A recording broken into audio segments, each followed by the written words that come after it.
Hello Internet, Seth Skorkowski, and today I want to discuss one key aspect of tabletop role-playing games, and that's the tabletop. Many game masters like myself use miniatures and maps as play aids. Some games have fold-out maps, while other game masters use rollout mats with wet or dry erase pens. There's a ton of options that you can do just depending on what your preferences are. However, fold-out maps have creases that can cause miniatures to fall, and sometimes the texture of rollout mats can make it difficult to clean.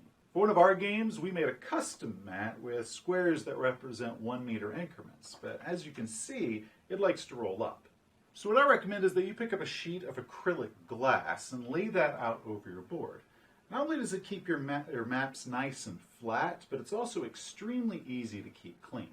Not only that, but a plexi sheet is great for laying over maps so your players can write on it without actually marking up the map itself.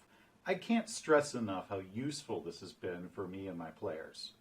Another trick you can do is that for detailed maps, you can actually draw it out beforehand. And then during the game, you can use the regular mat, and then once it comes time, you can pull out the more detailed mat and just lay it out over the board, all pre-prepared and pretty.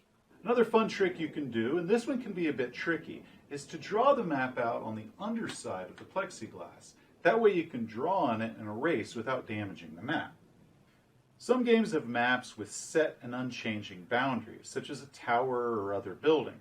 You can draw the outer boundary on the underside and then use the top side to fill in the details of each floor as you use them.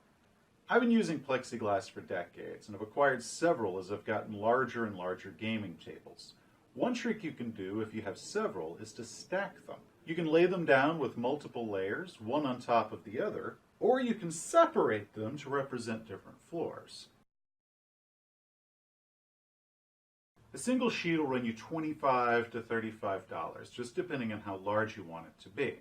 They're a simple tool to use, but I highly recommend that you pick one up and just try it out. Thank you for watching. Have a great day.